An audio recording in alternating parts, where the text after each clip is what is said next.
Je m'appelle Badré Camara, j'ai 44 ans, je suis directeur national des ventes dans une entreprise de la MedTech, c'est le matériel médical.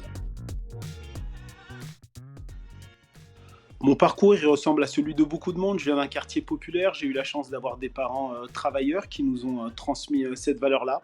Ça m'a permis de m'orienter vers des études de commerce, commerce international. J'ai eu également l'occasion de passer un executive MBA. Cela me permet d'évoluer dans des profession commerciale depuis plusieurs années, dans le domaine vétérinaire, auprès de sportifs, désormais dans le matériel médical pour les hôpitaux et les cliniques. J'ai eu la chance de devenir manager, donc j'essaie de transmettre un petit peu mon savoir, de partager et d'être un mentor de temps en temps quand c'est possible.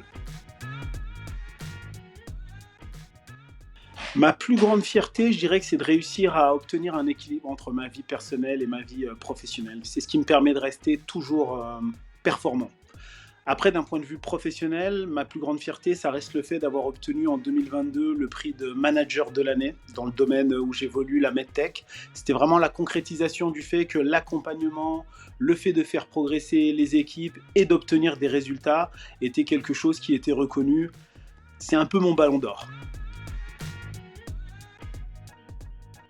Mon message, il est simple, hein, finalement, c'est un secret de polichinelle que de dire que pour réussir, il faut travailler, travailler toujours un peu plus et faire le pas supplémentaire qui permet de faire la différence, c'est fondamental. Ce qui est important aussi, finalement, c'est de se dire que partager de la connaissance, partager du savoir, c'est une économie à somme positive, dans le sens où plus je partage avec les autres, plus les autres grandissent, je grandis également et je ne m'appauvris pas. Donc finalement, une des formules du succès, ça pourrait être donner du temps, multiplié par de l'attention, et c'est ce qui apporte les résultats.